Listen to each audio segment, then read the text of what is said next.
Welcome. Today we're reading the chapter The Adventures of Chanticleer and Partlet, of the novel Grimm's Fairy Tales. Now, sit tight and let's get into it. 1. How they went to the mountains to eat nuts. The nuts are quite ripe now, said Chanticleer to his wife Partlet. Suppose we go together to the mountains, and eat as many as we can, before the squirrel takes them all away. With all my heart, said Partlet. Let us go and make a holiday of it together. So they went to the mountains, and as it was a lovely day, they stayed there till the evening.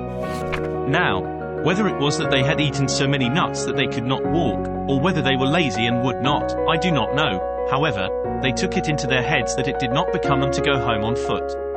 So Chanticleer began to build a little carriage of nutshells, and when it was finished, Partlet jumped into it and sat down, and bid Chanticleer harness himself to it and draw her home. That's a good joke, said Chanticleer. No, that will never do. I had rather by half walk home. I'll sit on the box and be coachman, if you like, but I'll not draw.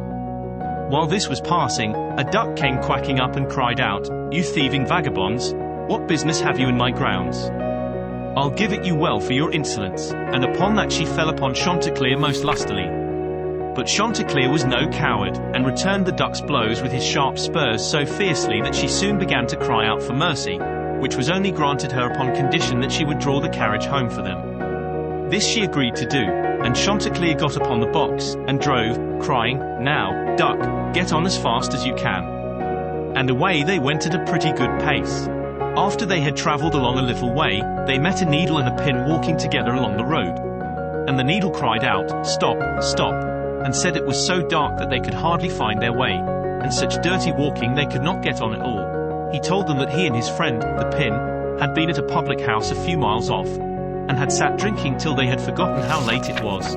He begged therefore that the travellers would be so kind as to give them a lift in their carriage.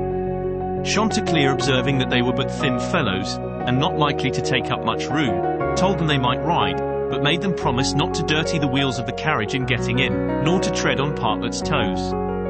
Late at night they arrived at an inn, and as it was bad travelling in the dark, and the duck seemed much tired, and waddled about a good deal from one side to the other, they made up their minds to fix their quarters there.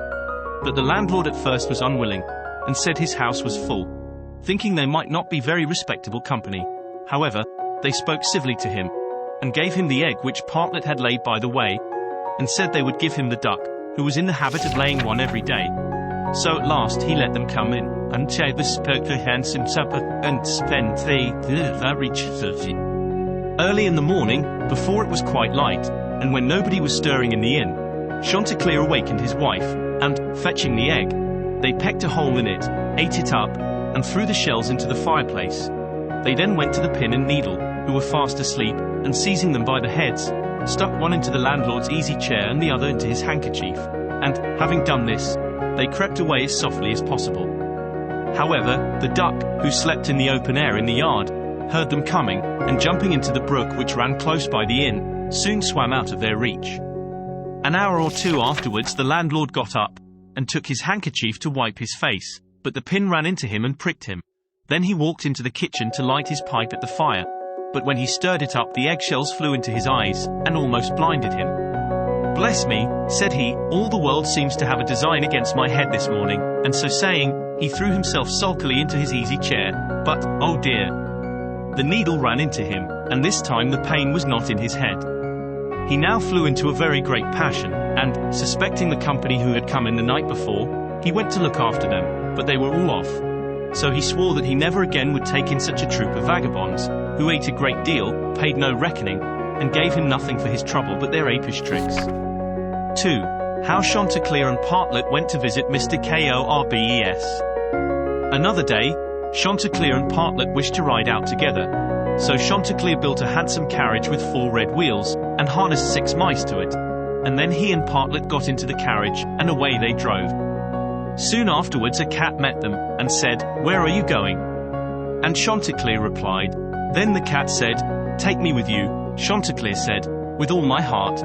Get up behind, and be sure you do not fall off. Soon after came up a millstone, an egg, a duck, and a pin, and Chanticleer gave them all leave to get into the carriage and go with them. When they arrived at Mr. Korbes's house, he was not at home. So the mice drew the carriage into the coach house, Chanticleer and Partlet flew upon a beam, The cat sat down in the fireplace, the duck got into the washing cistern, the pin stuck himself into the bed pillow, the millstone laid himself over the house door, and the egg rolled himself up in the towel. When Mr. Korbes came home, he went to the fireplace to make a fire, but the cat threw all the ashes in his eyes. So he ran to the kitchen to wash himself, but there the duck splashed all the water in his face, and when he tried to wipe himself, the egg broke to pieces in the towel all over his face and eyes. Then he was very angry, and went without his supper to bed, but when he laid his head on the pillow, the pin ran into his cheek. At this he became quite furious, and, jumping up, would have run out of the house. But when he came to the door, the millstone fell down on his head, and killed him on the spot. 3. How Partlet died and was buried, and how Chanticleer died of grief.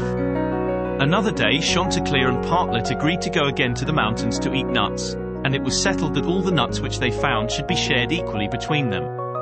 Now Partlet found a very large nut, but she said nothing about it to Chanticleer, and kept it all to herself. However, it was so big that she could not swallow it, and it stuck in her throat. Then she was in a great fright, and cried out to Chanticleer, "Pray run as fast as you can, and fetch me some water, or I shall be choked."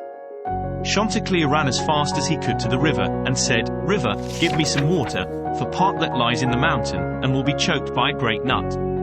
The river said, "Run first to the bride, and ask her for a silken cord to draw up the water." Chanticleer ran to the bride, and said, "Bride, you must give me a silken cord, for then the river will give me water, and the water I will carry to Partlet, who lies on the mountain, and will be choked by a great nut." But the bride said, "Run first, and bring me my garland that is hanging on a willow in the garden." Then Chanticleer ran to the garden, and took the garland from the bough where it hung, and brought it to the bride, and then the bride gave him the silken cord, and he took the silken cord to the river, and the river gave him water, and he carried the water to Partlet, but in the meantime she was choked by the great nut, and lay quite dead, and never moved any more.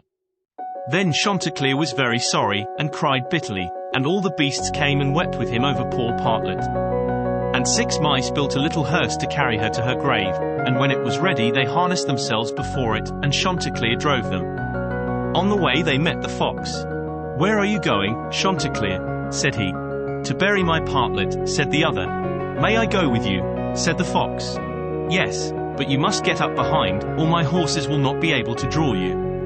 Then the fox got up behind, and presently the wolf, the bear, the goat, and all the beasts of the wood, came and climbed upon the hearse. So on they went till they came to a rapid stream. "How shall we get over?" said Chanticleer. Then said a straw, "I will lay myself across, and you may pass over upon me." But as the mice were going over, the straw slipped away and fell into the water, and the 6 mice all fell in and were drowned. What was to be done? Then a large log of wood came and said, "I am big enough. I will lay myself across the stream, and you shall pass over upon me." So he laid himself down, but they managed so clumsily, that the log of wood fell in and was carried away by the stream. Then a stone, who saw what had happened, came up and kindly offered to help poor Chanticleer by laying himself across the stream. And this time he got safely to the other side with the hearse, and managed to get Partlet out of it. But the fox and the other mourners, who were sitting behind, were too heavy, and fell back into the water and were all carried away by the stream and drowned. Thus Chanticleer was left alone with his dead Partlet, and having dug a grave for her, he laid her in it, and made a little hillock over her. Then he sat down by the grave, and wept and mourned, till at last he died too, and so all were dead. Did you enjoy today's chapter of Grimm's Fairy Tales? Why not subscribe and ring the bell?